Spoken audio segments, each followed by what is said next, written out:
with the computer. That's what we tried to do last time. And we're gonna hide this. And we're gonna just shove this down in the bottom corner. Okay. And you want this from the beginning, I assume? And that's yours. Perfect, thank you. All right, enjoy it. Thanks. Okay, so thank you everyone for coming. This is a wonderful opportunity for me as well. I hope it's a great opportunity for you. What I'd like to do, just to get started, is could we just do a quick introduction? Something like, I'm Heather Jackson and I'm from Oak Lake HR Solutions, and our business is basically giving HR solutions to small and mid-sized businesses. And if you're not comfortable introducing yourself, that's okay. You can just say pass. That's not a problem. And to Luke's point, he mentioned like you get hot or whatever. I'm a big proponent and supporter of like stand up. Not just if you get hot, but I sit, stand all day long just to feel comfortable. So feel free to do that. I just want you to feel relaxed today. So are you comfortable? Yep. Introduce yourself? Okay, great. My name is Ken Farrow. I'm a Loyalist alum. I'm currently a placement student over at Meta Employment Services, and I'm the only one in HR at the moment. Good morning, my name is Len Van Shelvin. Just graduated in June and coming back in September for my CHRP. I'm Laura Stephen, and I work for Loyalist College, but in the Community Employment Services Department. So where you have employment Ontario programs, and my role specifically is a job developer. So we work supporting a lot of businesses in the community with hiring and recruitment and that sort of thing. I'm Lisa Harrison. I took the HR program here at Loyalist 10 years ago or so. I work at Career Edge, the same job that Laura does, working with employers. We've changed our job title to employer and community. Did you change it? Yeah. So we changed our job titles, but it's essentially a job developer. And Great. Lindsay Carrick, I work for Queen Health as a recruitment and retention specialist. So I recruit everything but our physician roles. And previous to that, I was at Loyalist College in the Career Center for 16 years. Meg Langton, I'm from Habitat for Humanity in Hastings. Recently graduated from the Loyalist HR program. Yeah, a combination of kind of family services along with HR. Hello, everybody. Chantal Fraser. I did not go to Loyalist. I did my university degrees in the military at two of the military colleges. 12 years ago, I started my own company, Empowered Path Inc. I do very niche HR, which on one side is teaching employers how to create more inclusive workplaces. And on the other side, I do business coaching and career coaching. So that's it. Over to you. I'm Andrew, owner operator of Blue Anchor Property Management.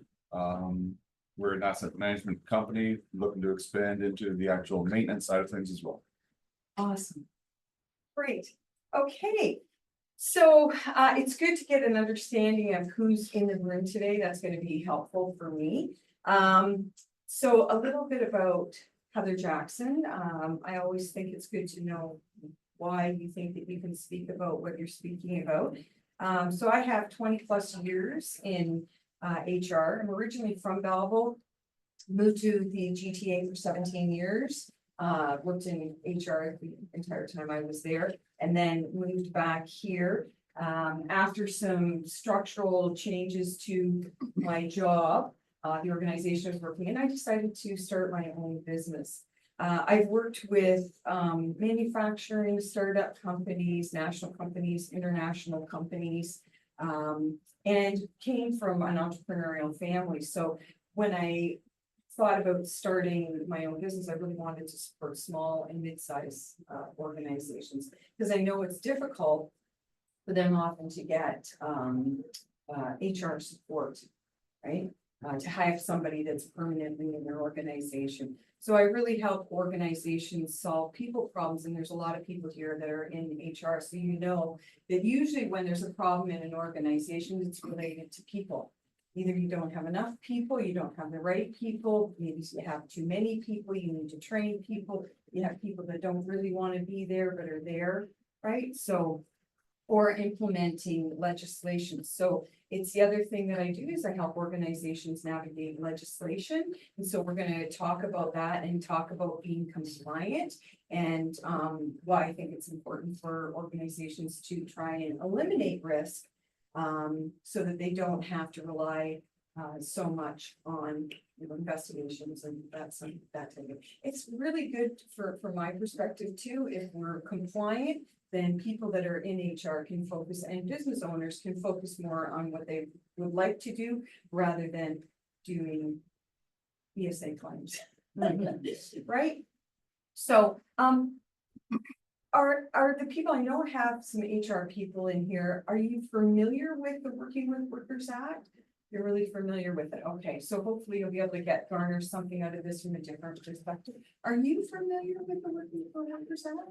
Oh, I'm a one-man show right now. You are, well, this is perfect, because I think as a business owner, it's great to have you here because getting some perspective on some of the legislation that's coming out will help you to, guide when you start to, if you're hiring new people and what that might look like, right? So a little bit about the Worker for Workers Act. It's part of the not just the Employment Standards Act, it really encompasses quite a few acts. It started back in 2021 to help workers focus more on mental health and spending time with the family. There's been new bills every year since. So what I'm going to focus on is Bill 149, which just received royal assent in March of 2021. But advocates have been advocating for some of these changes for many years. It's not something that comes overnight. It's a lot of advocacy. So there was Bill 127, which was about recruiters. So you can't, and as of July 21st, you have to be a recruiter. You have to have a license, whether you're a firm or an individual. If you want to be recruiting, unless you work for a company like you do, you don't have to have a license. But if I wanted to do recruiting, I would have to have a license to be able to do that because I'm an independent contractor. So there's been, as I say, some legislative changes. There's some other changes that were proposed May 6th of this year. If I get an opportunity, I'll try and touch on those at the end. But what I would say about the legislation is now it's shifting from being focused just on workers to being focused on people. And when I say that, think about, now recruiters have to have a license to protect people that are applying for jobs. So there's some protection there before you even get into an actual establishment. So I'm just, yay, it works. So 5 sort of key points I want to speak to is empowered leadership, elevating attraction and engagement, hidden effects of wage transparency, how do we reduce risk, implementing the Worker for Workers Act, and then next steps. And it's really, I'm combining all that as we go along, as we talk about different aspects of the Bill 149 and Workers for Workers Act. I'm going to be incorporating that with some examples, which I'm sure you'll have some great examples as well. Is there anything else that you were hoping to get out of today? No? Well, listen, if there is, there's some beautiful sticky notes. I'm all about color. If there's something that you think of and, oh, I just want to write this down because I want to ask a question about this, feel free to do that. And then I'm going to get you to use those sticky notes for a little, not really a project, but I guess a little. Yeah. So here's the four Worker for Workers Act that are part of Bill 149.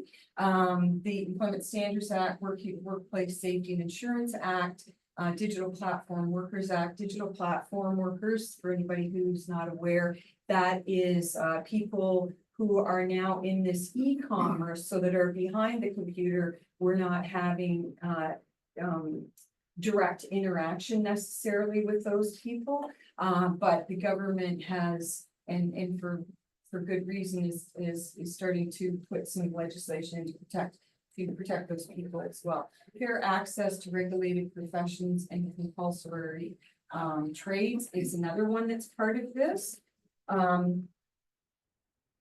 Yeah, so just as a little bit of disclaimer, I really want to focus a little bit more on the Employment Standards Act and just some of the positive impacts, how I view the act, and then recommendations to help employers be great employers.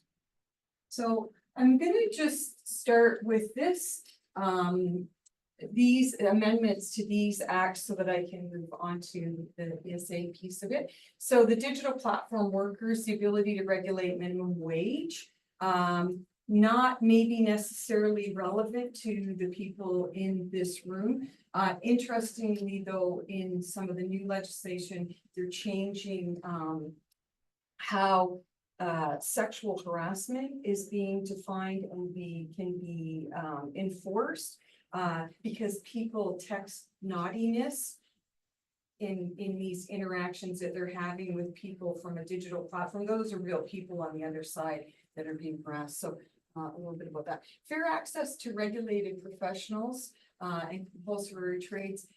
This is really focused on regulators. And I think this is important for people in business because there has been a bit of a notion over time that we protected our trades, we protected our professionals by being very stringent about not letting new people into play. And and now we're at the point where we have a huge strain on hiring professionals, on hiring trades. Like if you were a plumber in British Columbia and you wanted to come here, there's a notion that maybe the regulators were not always being as transparent and objective in allowing those people to work here in Ontario. So that's really what that's about. Workplace safety and insurance, Lieutenant Governor has a little more power to increase WSIB benefits, which if you're an employer, that's an important piece. Not to say that anything big is going to happen. There's just, it seems like the government is just giving out more powers for things to happen. And maybe that's not maybe the most positive for work, but I think that the notion that they're passing out power, so they're not regulating everything so much themselves. And greater rights for firefighters and investigators who develop esophagus cancer. So some real different things that are happening. Any questions on that? Yeah. So the Working for Workers Act, I'd like to just put a little bit of a different spin when it comes to, especially the Employment Standards Act, is that the government is implementing legislation to help businesses and organizations raise the bar from good employer to great employer. So I just want to repeat that. The government is implementing legislation to help organizations to raise the bar from good employer to great employer. So a lot of times we look at legislation as being restrictive and, you know, is it really that they're just trying to maybe send a signal to employers? And I would say most employers are good employers. There's a few bad ones out there, but employers are oftentimes just uninformed. They just don't know, so they keep on doing particular behavior. So when we talk about good employers to great employers, and this is going to be great because I have some HR people in the room, it's a real variety here. What I want you to do is I want you to think about a great place that you work and why. What was it about that place? Was it that you had a great manager who sat and spoke with you and spent time with you? Is it that you had all the tools that you needed to work? Is it that you had a lot of fun? Was it work-life balance? You work the midnight shift and your spouse worked the day shift, so then somebody could care for your kids? Or was it the money? I would suggest money's not always the number one factor for people being highly engaged at work. Maybe it's a great environment, maybe you got to work outside. So that's why you got the little sticky notes. So I wondered if you could just maybe write down, you know, 1 word, 2 words, whatever it is, to just say, what was a great place that you worked and why was it a great place?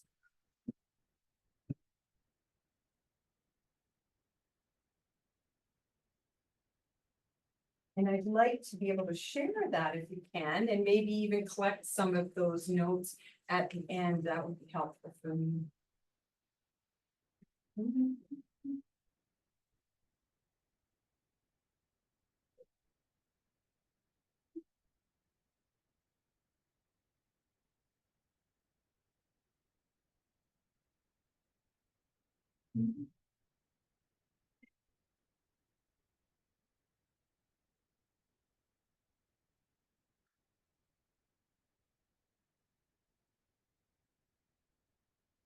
I see there's money there. I got too much money in sitting there. Like Scrooge. Yeah, sometimes it's benefits, sometimes it's development that you got, opportunities. Sometimes you're thrown into an opportunity and you're the only person there and you're learning by, what do they call that? Learning by fire. Well, I do have a director that's above me that is guiding me along the way. That's awesome. Okay, does anybody want to share or? Yeah, sure. And it happens to be Meta. I've worked a lot of other jobs that have been just kind of the people that sent you there, but for Meta, it's the workplace culture. Nice. Anything that you do, the biggest thing is they celebrate every accomplishment, whether or not it's just a good job of handling a client to having an anniversary or birthday coming up. Everything is celebrated. That's So awesome. it's about coming together as one. That's awesome. Anybody else want to share? Sure, I can't, empowerment when I say there are troubles, we are having issues getting this product out the door. Yeah. What can you show us? Can basically I had RCA troubleshoot it, and That's that awesome. was kind of thrust on me. Yeah, I enjoyed that. That's awesome. That's great.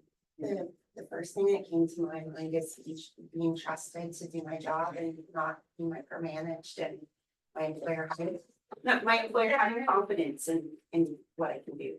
Wow. I hope you guys will be able to share those with me if that's okay, because this is really good. Yeah. I wrote on here a supervisor who seemed to really care about my well-being. And then I also put in here excellent team dynamics, so looking forward to going to work tomorrow. It's been great, great thing. Yay, something that looks forward to going to work. I have a job. I know. I wrote down recognition, so one thing I noticed really quickly was even really small acts of recognition make everybody so much happier and have a little bit of fun, whether like I'll often just show up on a unit at the hospital with a basket of treats and it's like the greatest thing ever happened. Wow. Leader engagement, so, you know, leaders who are engaged and many of those things that you guys have said as well that are really supportive, you know, understand that you can do your job, but are also engaged in what's going on. And then fun. Most people are looking for, you know, work to be not just work, but have a little bit of fun. Yeah, yeah, so true. It took me a long time to realize that it was okay for me to have fun when I was in HR. Because everybody expected you to be really straight. And have fun, don't laugh, this is not funny.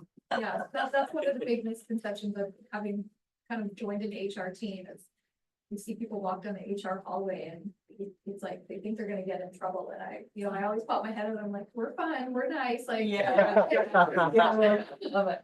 Don't scary. Yeah, a lot of similar comments, I think, yeah, the manager that sees you as a person as a whole. And making sure that you're cared for, not just when you are there.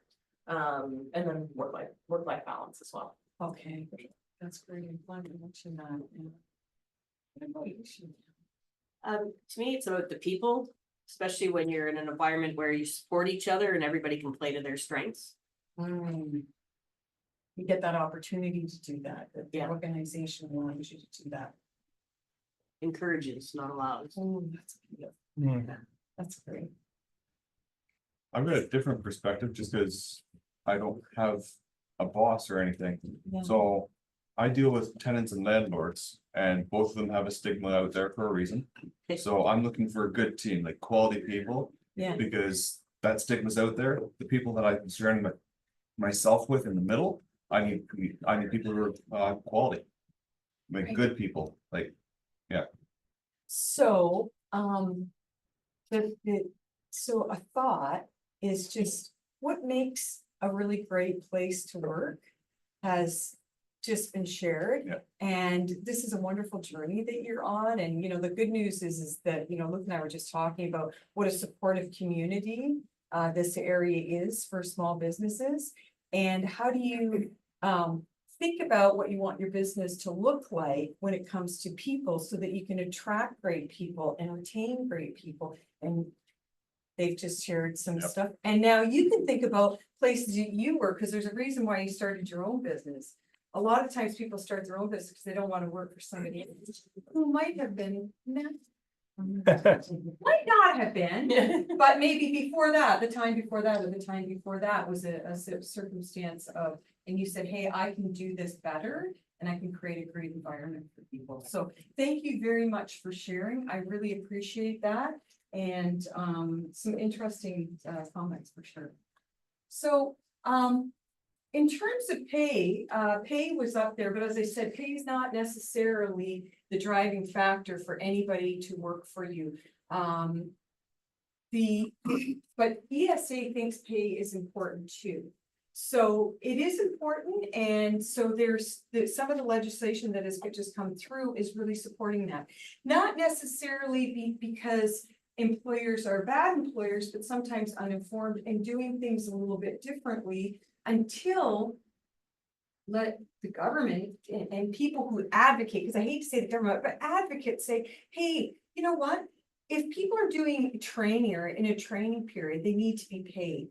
So they're obviously, and you may be aware of situations where people have been brought into training for a couple of days. I know that it happened to my son. He went and worked at a gas station. He worked there 2 days. I said, they need to pay you. And he said, oh, no, it's okay. They're just doing a trial period. The guy's got me doing all this stuff. No, we can't do that. And our people in HR, we know that. The other thing is that, you know, employers can't deduct wages when customers leave without paying. So if we just talk a little bit, because I want to give some examples of, you know, working in a trial period. I'll just give you a hypothetical experience or example, and probably is going to be more helpful for you. So you have a worker that you hire and you ask them, and this happened to me during my offer letter. I had all these policies I had to read during when they presented my offer letter to me in a previous job, and I was 2 hours reading that. At this point in time, I would claim that that was training because you're asking me to do a lot of policies. So let's say we have somebody in a situation like that, and I'll call him Lenny. Lenny, you hire him, you ask him to do all this reading before he comes into the workplace and all these policies. He comes in, you know what? Lenny didn't work out. This wasn't the right hire, unfortunately. He's only been there for 2 weeks, and you separate your engagement with him. He's really not very happy. And he is aware that training needs to take place or that training needs to be paid for. And he submits a claim with the Employment Standards Act, you know, requesting that you pay for that training. What I would suggest, and a lot of you probably know that, is that it's not the fact that you have to pay for the training. I mean, Lenny would probably say that it took him 5 hours to read those policies. It probably took him maybe 2. You know, at the most, maybe 30 minutes. but you have to pay. It's not the cost of the training. Or to pay for the training, it's all the work that you have to go through to submit your position back to the Employment Standards Act. And I was also, or back to administrative labor, I would also suggest that it's emotional. So when I talk to people who have had an incident where somebody has submitted a claim for the Human Rights Tribunal or Ministry of Labor or OSHA, there's a real emotion attached to that. It's almost trauma, right? That you have to you end up talking about it in your organization for years. Remember when Lenny and that happened? And we had to do all this work. And I know that when I've put claims together, when I've had to defend claims, it's a lot of work and a lot of investigation. So it's not just about this training piece, because I know that I can say to people, make sure you train people. It's just that getting in your head that how things can go awry on you very quickly if you don't do something as simple as that. So when we look at it, employers can't deduct wages when a customer leaves without paying. We don't, it sounds like we don't have anybody here from the hospitality industry or the gas industry. That's really where that is focused on. And apparently that is a thing. I don't know. Very much so. Yeah. Yeah. I have like siblings that have worked and then, you know, they were the ones that had to fork over. They had to pay. But that might apply to Andrew as well. If you have someone who you've hired, who, you know, you're gonna go work. They're poor employees or whatever. Someone doesn't pay, doesn't mean you have to fire them, maybe train them again, but you have to pay them even though the work doesn't get paid for. That's Right? right. Yeah. Yeah, you still have to, yes, right, it still has to. And when we think about going from a good employer to a great employer or a great place to work, again, this is a signal that this is creating, because the tone of your voice when you said that happened to my siblings. And I can't imagine anybody getting something deducted from their pay for a person that left, not feeling violated for that. So in terms of elevating attraction, just a sort of a way to think about this. If in your job postings, when it comes to job postings, what I see a lot of the times is people put job descriptions as opposed to a job posting. So this is an opportunity where you can say training is paid for. So we know training is supposed to be paid for, but it's an opportunity to write training is paid for. And using language like always treated fairly in your job posting. And in terms of elevating engagement, an opportunity in this situation would be, we never deduct wages for customers leaving without paying. So creating a nice workplace posting that says, here's new legislation, and we don't do this.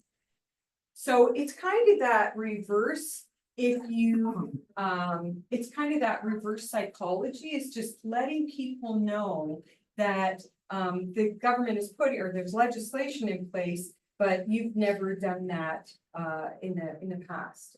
And in terms of being an empowered leader, if you had a practice of deducting wages, I think it's good for employers to be prepared to have a conversation about that. And we're going to talk about that a little bit more when it comes to pay transparency, is actually preparing leaders to have conversations about difficult topics. And this is one of them. And so, for example, when new legislation comes out, and what I'll tell you is, I mean, my experience, I've had a fair bit of experience working here in this area. I would say, based on my experience working in the GTA, and I worked all over the GTA, this area, people seem to be very aware of their rights. People working in this area seem to be more aware of their rights than I've ever experienced. And I think personally, I think that's great, but probably brought more challenges to me as an HR person, because, you know, you're constantly, it's like, sometimes people bring things I wasn't even fully aware, and I'll talk about that in a few minutes, but and it's just being prepared to have those conversations, so, if you had an employee that came to you, and I'll just call them Doorbell, and said, I'm aware that there's new legislation and you cannot deduct these, if somebody leaves and my table leaves and they don't pay, you can't do that anymore, because people were frustrated by it. So they know that this happens. There's kind of different approaches to that, and one of the experiences that I've had is that oftentimes if you have a leader in your organization that doesn't have training, the way they may respond to a situation like that might be different than how a well-trained leader might respond. So somebody who's not trained might respond by saying, this type of legislation is what's making companies go bankrupt. And Doorbell, you should be lucky to have a job. Where as an empowered leader, as somebody who's thought through all this new legislation, people are going to make comments about it, people are going to ask about it. Is to say, this new legislation has brought new insight and into an old practice, and we're going to do things differently. And I hope that makes you and other employees feel more respected. Right? So just kind of a different spin on how to approach sometimes a difficult conversation. Right? So pay is important. So there's some new legislation around tip and tip policies. So first of all, it's the way you pay for tips, and if you have to make sure that it's cash, check, or direct deposit. Again, this notion that people pay out tips by giving people free meals, you can't do that. And again, people do things for different reasons. Sometimes it's being uneducated. The other tip legislation is around a policy. So if you have a tip sharing policy, you have to post it. And there's legislation in there that says, you have to keep it. You have to keep a copy of that posting. So there's more legislation now around if you have information, keeping that in record keeping around policies for 3 years seems to be the magic number, right? So, so when it comes to reducing risk, just, people making sure that they post information, and that is, if you have a building where people are coming into making sure you have all your legislation posted, and in this case, making sure that you have this a tip sharing policy posted. But what I would say in terms of attraction of people, and just a different way of thinking about it, if you don't have a tip or gratuity policy, because you don't do that, you don't share the tips. If you get tips, they're your tips. If you don't have that, putting that in your job posting so that people know. That's and if you have one, making sure that it's genuine, justified, fair, and also that when you're interviewing people that you have a discussion about that. So I know there's nobody here that has to think about tip policies, but you don't have a tip. You're not dealing with tips. But when you're thinking about being transparent about what is happening in your organization, I always say share the good and the ugly. Because there's oftentimes, and then how do you justify the ugly sometimes? Why do we have to work midnight shifts, right?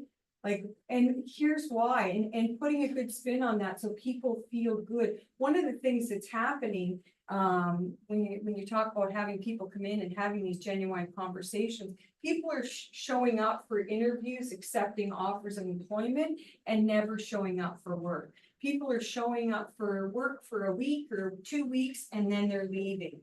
So it's not about the tip policy, it's about thinking differently and helping leaders to think differently so that we can attract the right people and retain the right people. And sometimes something as simple as, I didn't know you had a tip sharing policy or whatever your policy might be in your job posting. So you want to lure people in, but you also want to have some transparency there. So you're not wasting your time interviewing somebody who's finding something out and they're, oh God, I didn't know that.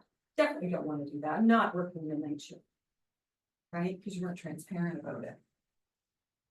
Or I don't clean bathrooms. Or I don't, I can't climb heights.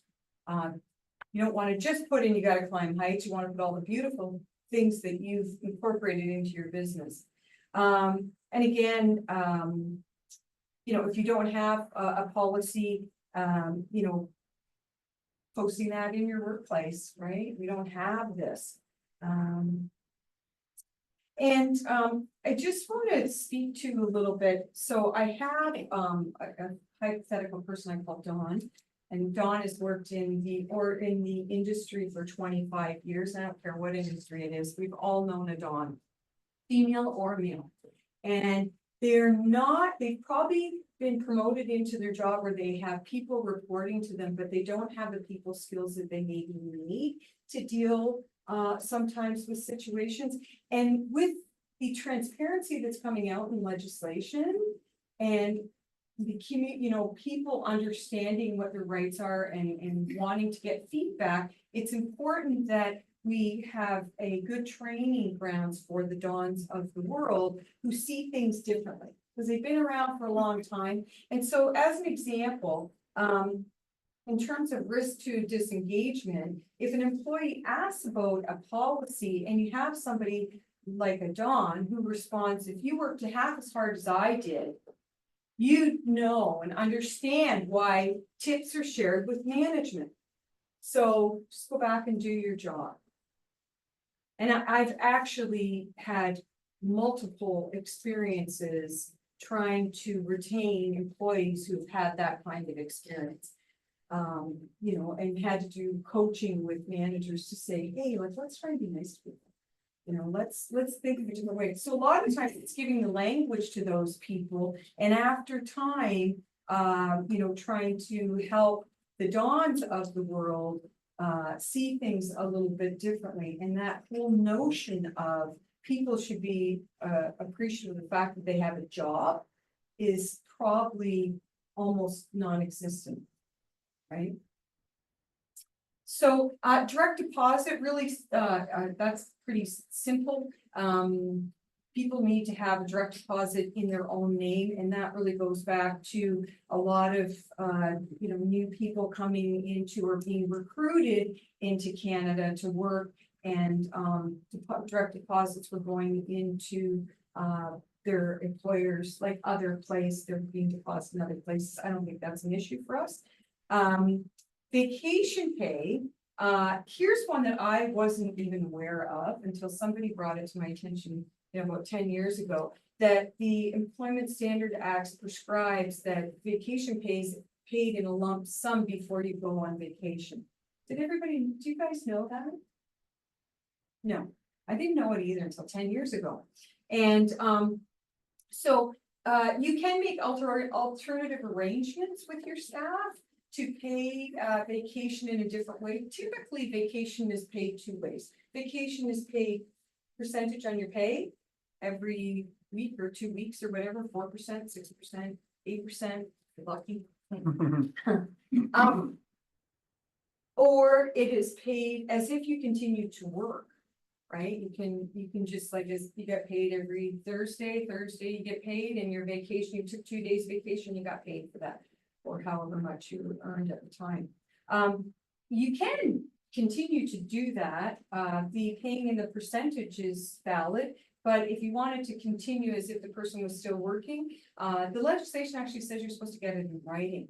So that part of the process of what we're talking about is updating your employment agreement to include something like this, where it says, here's how we pay, as soon as the person signs off on that employment agreement, and if you have something in the employment agreement about how pay is paid, then you've met the requirement for this. Is it ever an issue? I would say most employers just pay the two ways that I said. I don't know anybody who pays in a lump sum. As a matter of fact, and I've never worked anywhere where you had the flexibility in your system that you could even do that, right? Right? So, so here's a little bit of, a little bit of risk. And I had a situation one time where an employee came and asked this question if they could have a lump sum, and that's how I learned about it. Like, what? So they asked for this. The challenge was that they asked a manager. Actually asked a supervisor who asked a manager and never came and talked to HR, but they went to payroll, and you know what payroll said? Can't do it. Do that. Okay, you can't do that. And the person said, legislation says that you need to do that. That's a signal, right? So anyway, of course, it was a claim with the Ministry of Labor, and then we had to, it took a long time to figure out how we were going to do that because it was a big organization. But what I would say in a situation like that is, the reason I give that example is just being aware that these things can happen, and it's how you respond to them, right? And I ended up going back to that employee after and having a conversation with him because I had to do this big investigation on what was happening. And I said, you know, help me understand what happened, like what, you know, we've been working here for 5 years, what happened? They said, well, we were going to Darien Lake and I didn't have enough money to pay for the tickets. So if I could do, because somebody told me I could get my lump sum. So if I could pay for that, we already had our hotel, but I want to get tickets for that. And I would be okay if I could get that lump sum up front. So it wasn't for everything. And we had that conversation. Is this going to be like a forever? No, it's just this time. Like, this was so great. I thought I'd hit the jackpot. I finally figured out how I was going to pay for the tickets for us to go. And, so a lot of commotion that could have been resolved with just having a conversation about what is it that you really need here? Because for you to change all of your processes, to change your whole payroll system, which in this case we could never have done, but to change that blueprint to start, you know, oh, now I'm gonna get everybody to sign up and say that they're willing to get paid every 2 weeks or whatever instead of this lump sum. I don't think that's the idea. I think the idea is just being prepared if something happens.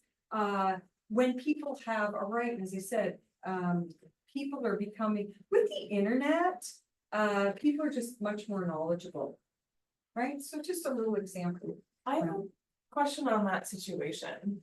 How, if you don't mind sharing, did it get so far to that point without it coming to HR? Like, I'm kind of surprised that it went from a supervisor to a manager to payroll and no one at any of those stages. Because it was payroll, not an HR part. They just didn't see it, to go hand in hand. right? Right? So educating your people, and I would say in that situation, in a previous job that, well, years ago, when I first got into HR, one of the things that I recognized, I had a bigger organization. I had about 460 people at 5 sites. And what I started doing was having monthly meetings with the managers, supervisors, and managers were invited as well. They probably needed it more than the supervisors. But meetings with them, just educating them, educating. You're nodding your head. It's like, yeah, right. Because they just don't know. They just don't know that. And they're like, okay, well, we're going to come and see you if we want to hire somebody or fire somebody, right? You know what? I'm a partner here. I'm here to help you in your business. And your business is whatever it is that you're doing, right? In the organization. So, yeah. So true. So, so I want to go to talk a little bit about transparency. So there's pending a date of implementation. So legislation for Bill 149, some some you can see June 21st, it came into play. They're pending a date of implementation. What happened with the recruiters and having to get a license is very common with the government, where they give you a long period of time to implement things, but I recommend people start thinking about job postings.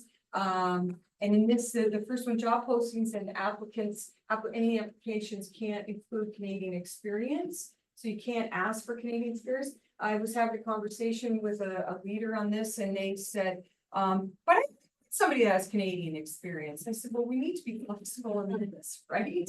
And, but the reality is, asking for Canadian experience, people click it anyway and apply for the job, whether they have Canadian experience or not. People apply for jobs, just so you know, people apply for jobs and they have absolutely no experience, but they will say that they do. Right? They just want you to meet them, and maybe you meet somebody who's just awesome, and you know what? I can forgo that. You're right, you don't have whatever particular experience that I was looking for, but you are amazing. They're just looking to open up the door. The other thing with job postings is we're going to have to indicate whether AI is used. So AI is just a system that says, you know, do you have a university degree, and it automatically kicks you out because you don't have a university degree, or you don't have Canadian experience, or you don't have welding certificate or whatever. You just have to let people know in your external job postings that you are using some form of AI, and we're all using some form of AI these days. In terms of wage and pay disclosed in publicly advertised job posting, I'm going to talk more about that. It's going to be a little hard on here. You have to, so when I was saying about retaining copies of things for 3 years, so if you have a job posting and associated job applications, you're going to have to hold those, so have a record keeping process for holding onto those records again for 3 years. So those are publicly posted jobs. So any questions so far? Yeah. So the Canadian experience question I got, because we have mandates from the board, Yes, are we allowed to ask if they're a permanent resident or Canadian? I'm not a Canadian, but if the permanent residency is, Yeah, can we ask if they're a permanent resident or because they have to have a status Canadian, because they have to be either a permanent resident or Canadian born in order to work for us. Right. We're not asking about Canadian experience, we're just asking if the status, is that still allowed? Yeah, I would, yeah, I mean, I would check with your lawyer for sure to make sure, but as far as I know, that's not a. First off, it's required for like security. clearance. Yeah. Yeah. Or the CC, right? You can't get a top security clearance if you're not a permanent resident, haven't been in Canada for so long, so. There you go. If it's mandated by that, he said yes. Okay. we can. You guys have Normally, it's, are you legally authorized to work in On- Canada? You have That's to the proper, like, are you legally authorized to work in Canada? But for with You that, guys have that kind of clearance? not for us, no, we don't need that. Yeah, good question. No, good question. And for us, at Canadian, like Canadian experience, it's more licensing, right? Like Right. there are license requirements, Canadian license requirements, so. And you just term it differently. right? Exactly. You can't say, do you have Canadian experience? It's, do you have this license? The license form. Yeah, and you might have to get into that with licensing, right? You might have to get licensed professionals working for you. You need to know what it is. Okay, so. Okay. What? Yeah, okay, so hidden effects of wage transparency. So again, pending date of implementation. Wage transparency is already in BC, so it's already been initiated in BC and probably about 10 or 12 states in the US, the last that I looked. And I would just ask, like, where do you think that we're going with this? Why do you think that there's this notion of pay transparency? Pay equity act, the equal pay, what was it, I can't remember the actual act that got instituted, but it's to make sure that everybody's being paid the same roughly for, so if I hire a male and a female, I can't pay them differently if they do the exact same job or of equal value job.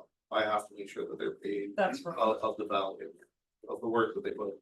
And pay equity is specific to male and female. Yeah. Yeah, it is specific. So now I would question whether there's other incidents where we have people that are new to Canada who are getting paid less money, you know, so any other thoughts on this wage transparency?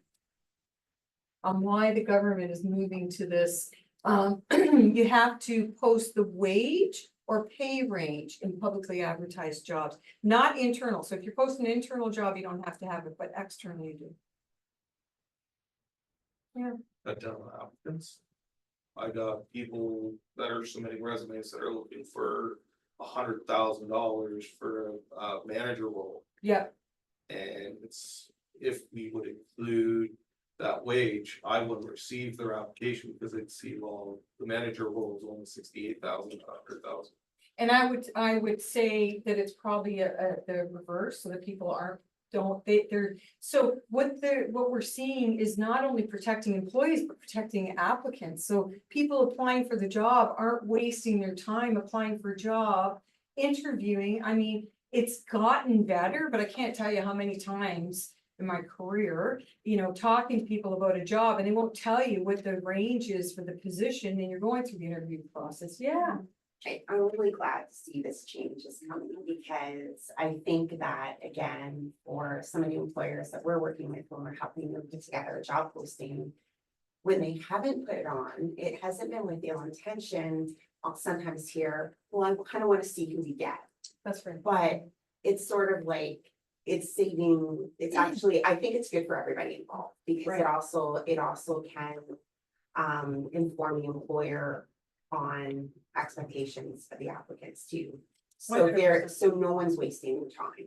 And this has been something with some companies, the way that I'm framing it is, and it because it's true, I guess it's not framing it, it's just fact in my mind that you get a better response if Yes. that information's out there, even if it's a range, you know, and you might be looking at applicants with a cross section of experience. If you have a range, that gives everyone an idea of what that position is offering.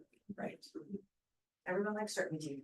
Yeah, That's right. Everybody has to. So I used to do what some of these guys did, but from a business development perspective, I had an unpopular opinion when I was a job developer, because when I talked to a job, when I talked to a business and they were offering low wages, I would pretty much call them an irresponsible employer because it wasn't a fair wage. And I think fair wages move outside of this, you know, because if you're offering minimum wage and it's disclosed, that's still an unfair wage in some circumstances. And I think that's important to understand from a business development perspective. It also sets a certain expectation of what kind of business you are, what kind of employer you are in that sense. But it's yeah, it definitely sets up a lot of expectations from both sides. So I like that very much. Yeah, I even remember hearing about interviews where, you know, the employer is asking, well, what would you expect from, or Yeah, what would be your such a estimate? trap. Yeah, you're setting me up for failure, thank you.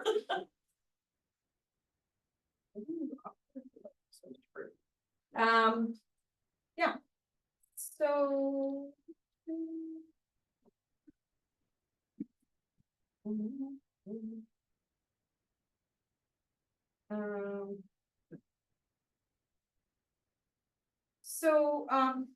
And here's an example of when you think about, the hidden effect. I'm just gonna talk to you about an example. So you have a job posting for your own organization and it's accounts receivable position. And you have a purchasing rep, let's call him Peter. And he sees the wage posted and wonders why he's only making 50K.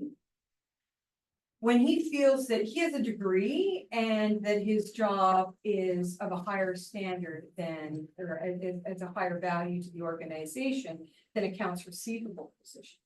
So I'm looking to say, you know, to leaders and say, how would you respond when Peter comes to you and says, why am I only getting paid 50K? I've been here for 10 years. And now you're posting a position for 40, you know, so there's that. And then there's how does the Dawn respond when somebody comes and asks the question about their pay? most managers are not prepared to have compensation discussions. So there's that question. And then what if another organization posts a position for accounts receivable position, and it's between $45,000 and $60,000. And you have Betty, who works in accounts receivable, and Betty comes to a manager or comes to yourself or whoever and says, I've been working here for 10 years and I make $45,000 a year, but I see this job posting that says $45,000 to $60,000 a year. So I could probably go over there and make 60,000. So from an engagement perspective, it's being prepared internally. And also when you're doing so from an attraction perspective, if you're not the highest paying, then make sure your job posting supports that you've got other great things happening in your organization. Maybe it's climate control, maybe it's a clean environment, maybe you do barbecues on a regular basis, put that in there, right? So make a job, not a job description, but a job posting that lures people in, unless you have phenomenal pay, but you're paying outside of, that's going to attract people. They're going to apply for the job. They might not take the job if you've got a bad reputation and it's not considered to be a great place to work. It's not going to be the only thing, but at least people will apply for the job to find out more, right? So it's thinking about how you respond to those situations and then being prepared. So having a response plan to internal, having a plan to have a discussion when you're attracting people. So you're going to be hiring people. So having that, having prepared a conversation to, you want really good quality people. You want to have great people that are working for you. So being prepared in that interviewing process. So when you're attracting them, you get them in there, you get them in front of you. What's that conversation going to look like? Because it's not just about meeting your needs. In today's environment, it's meeting their needs. Are you meeting their needs? Are they going to get out of this what they want? Because there's so many jobs out there that we want to make sure that they feel cared for. There's lots of transparency. And then with your internal people, it's making sure that we keep those people engaged. This is one of the challenges of becoming a small business owner and hiring people. Keeping people engaged along the way is all part of the journey, the employee life cycle, I call it.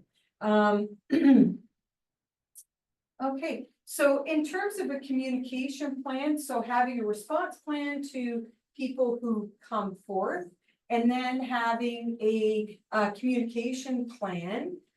So if you have other leaders that are working for you so that they are speaking from the same song sheet, and they know what your sort of philosophy is around pay, and then having a pay plan. So I would say most organizations, small to medium-sized organizations, don't have a pay plan. It's really, really hard to do this if you don't have a pay plan.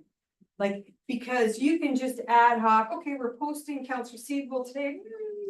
I think $45,000 sounds like a good idea.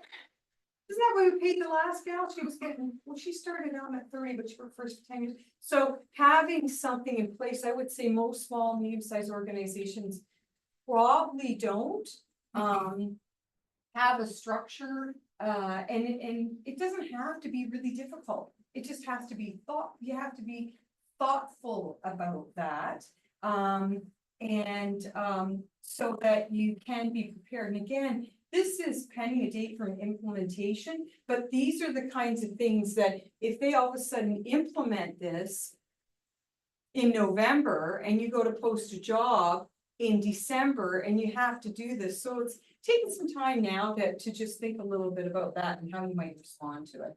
So this is just an example of pay scales. It looks really this one really looks complicated. This is probably something you're going to get somebody to put. You probably have this at the hospital for sure. But it's just being thought provoking. I really like this one because it actually talks, it's a pay scale that looks a little bit like manufacturing where they have step 1, 2, 3, 4, but it's also something you can do with if you're paying people by at, salary, right? If you do this, you move to step 2. If you do this, you move to step 3. Now you have a development plan. If you do that, you move to step 4. Maybe you do it every year. Maybe this is year 1, year 2, year 3, year 4. I just recommend trying to put something into place as opposed to nothing in place and having some thought around it for when this comes to fruition. When we talk about wage transparency, it really can be a culture builder. So I would suggest people be open to it, take it seriously, don't be offended, be positive, objective, and proactive. So there's 3 things that employers can do, or 3 potential approaches, is do nothing and just see what happens, right? So somebody, just maybe nobody will ever talk to you about wage. That's good. But I introduce you to Dawn. Dawn can have a different perspective than everybody in the room and approach things differently. Take a responsive approach. So wait till someone asks and be prepared with a plan in place and a communication plan. So if somebody comes, you only have one person, but if one person comes, they talk to everybody else, then other people are going to come. And then do you have already have a strategy for your accounts receivable position, because you just posted it, so that's fine, you can talk to that. But did you have a strategy for purchasing, or did you have a strategy for somebody who's doing maintenance? Have you thought that through? And then the second is to be proactive and have an open discussion about wages. So if you have that type of environment where you are transparent about what's happening in your organization, you're good about communications, it doesn't have to be a big business, you can be proactive and have an open discussion, actually communicate to people about total compensation. So total compensation is helping people understand that they get benefits, that maybe there's retirement savings plan, maybe they get a truck for the whatever, maybe you kick off on Friday afternoons early, right? Maybe there's something like that. You know what? I'm going to give another example for you. Look at you there. I got 2 people that do the same thing. And the nice thing about that you've got a buddy system. People don't think about that. It's great to have a buddy system where I've hired you both and you have different experience than this guy, and you're going to be able to learn and develop from each other, and also really talking about your own experience, selling that to your employees about they're getting this great development opportunity from your great experience. So that's really, all about the job value and the employer value proposition. And, if they get a bonus, letting people know that. I know I've worked in not a lot of places, but a couple places where you can actually go in the HRA system and it actually shows you exactly what your total compensation is, benefits. This is what it costs. There's nothing wrong with sharing that information with your employees. This is how much our benefits cost us. They'd probably be shocked. This is what we pay for Canada Pension Plan for you. So just a little bit more information on that too. So, do you guys have, and nothing in that, do you have any questions before certain next steps? Yeah. You talked about the pay range and you showed different pay grades on the different steps. Can you include for that pay range, because it could be a wide pay range, go from 45 to 100,000, and then depending on who you get, or does it have to be a smaller pay range? I don't think that they haven't indicated anything yet, and I'd be surprised if we would see legislation that says that it has to be prescribed, but that's too much. And I would say, if you're ever going to get a complaint for an applicant, that's going to be the complaint, that's unrealistic to suggest that accounts receivable position is going to go from $45,000 to $100,000. But if I'm recruiting, let's say, a director, depending on where they are, they could be a level 1 director with almost no experience. And I'm not gonna pay them as much as somebody that's coming as an applicant that has 7 years experience, 10 years of experience.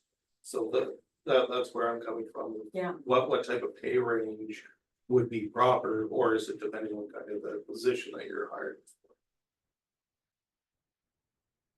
What do you guys? Well, funny enough, this is exactly what the HR student is working on for our organization right now. So I've had a lot of conversation. Being a nonprofit, you know, we're really trying to look at a variety of different positions to kind of compare and contrast against. I know that there was one where they had put, you know, from like workopolis.com or like something where it was a massive pay range.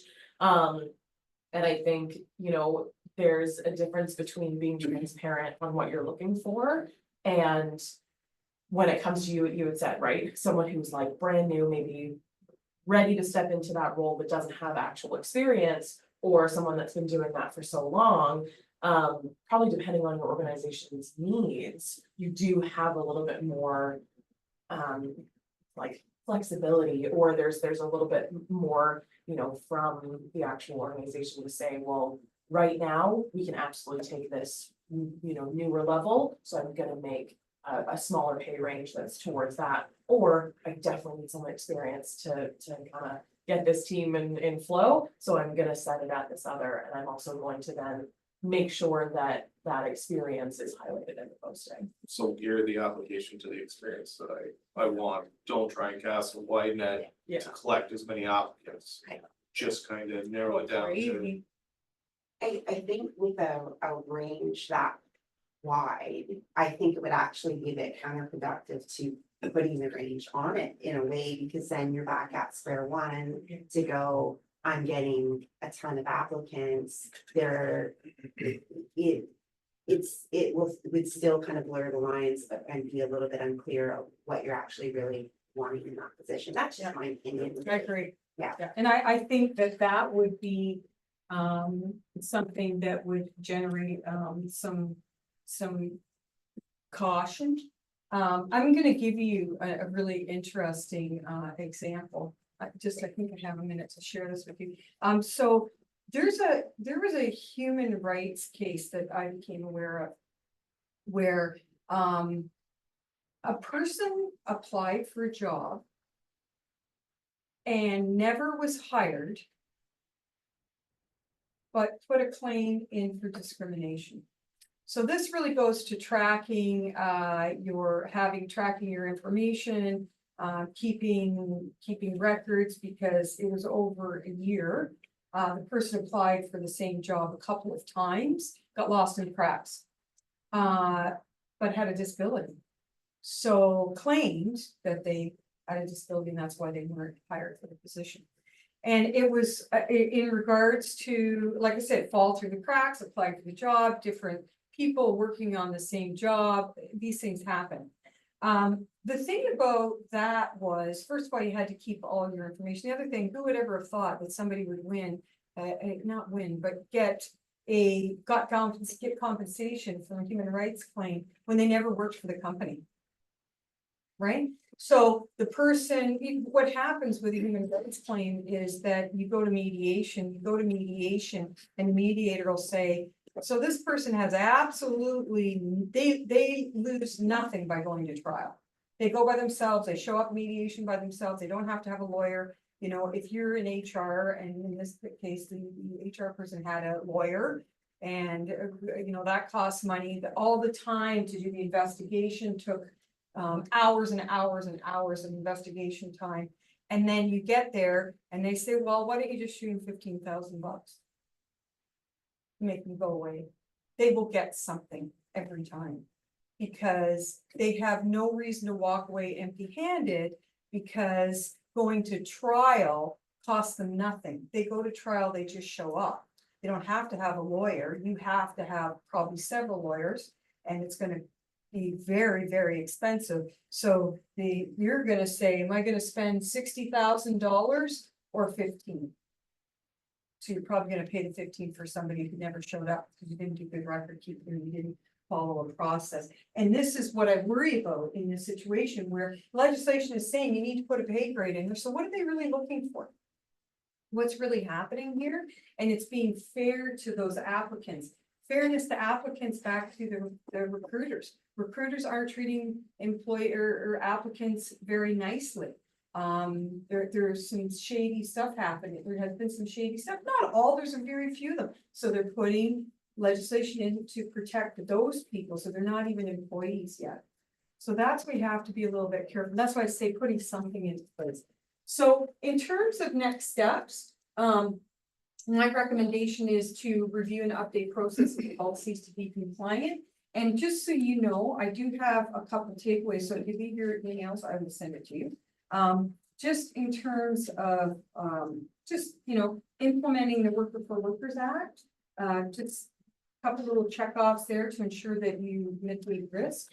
And determine your leadership approach, and then educate and coach your leadership team to embrace perspective. So I think it's just a different way of thinking, legislation is put in place to help employers become great employers, not just good employers. And then consult a professional to help with compliance and coaching that aligns to your leadership approach and desired culture. And of course, that's something that I do as well. And if there's no questions, I do have a slide on Bill149 if you wanted to just take a peek at that. Yeah. So this is Bill 190. So May 6th, it was proposed. My guess is everything's probably going to come into effect because there's not very much that's fallen off the radar yet.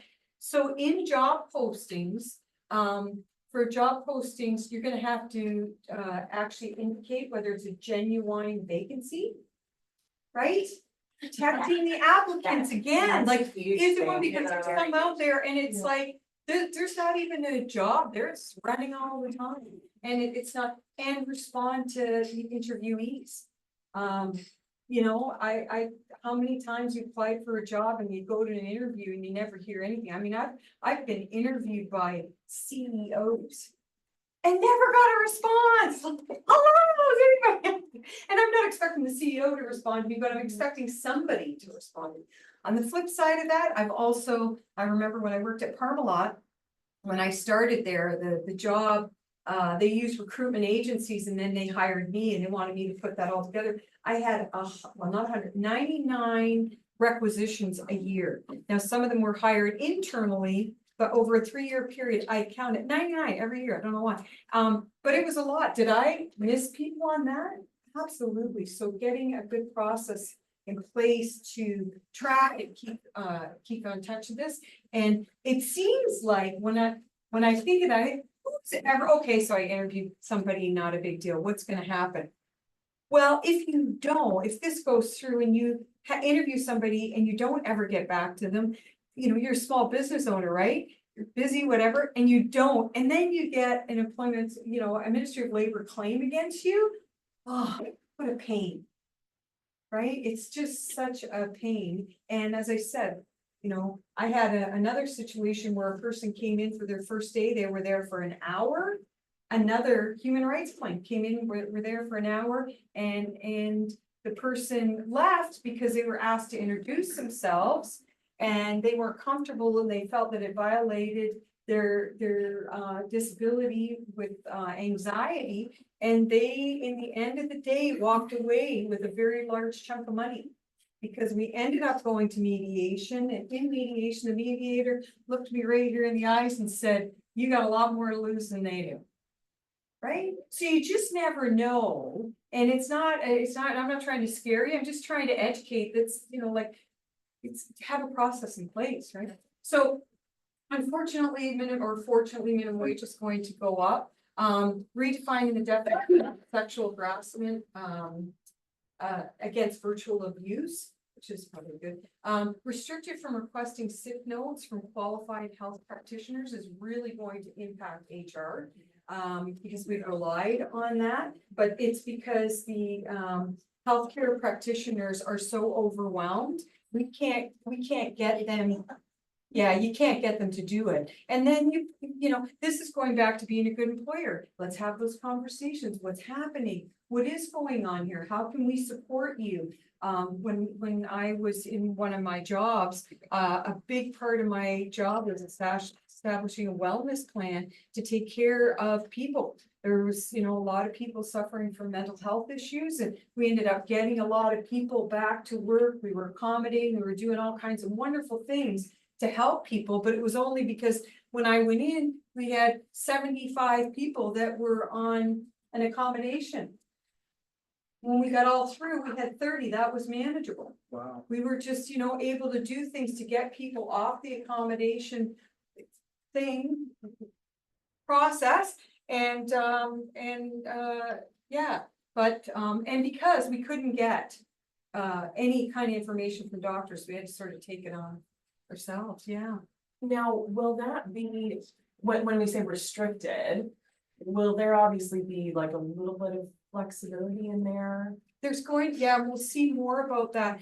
Right now, what they're prescribing is that there's 3 days now that you can take off, so Yeah. employees can take off 6 days. That they're talking about it being prescribed for that. What I would suggest to you that it's gonna be more difficult even if you go beyond those 3 days. This is just a nod, right? I was thinking like return to work plans. Well, exactly, and yeah, that's precisely what I had on my mind, we had an employee who, like, very, very rare condition. Yeah. But I wasn't comfortable bringing them back until I understood how we could appropriately modify and make sure that there wasn't gonna be. And in those any situations, concern, yeah, and it's not, qualified health practitioners, everything like chiropractic, physiotherapist, everything.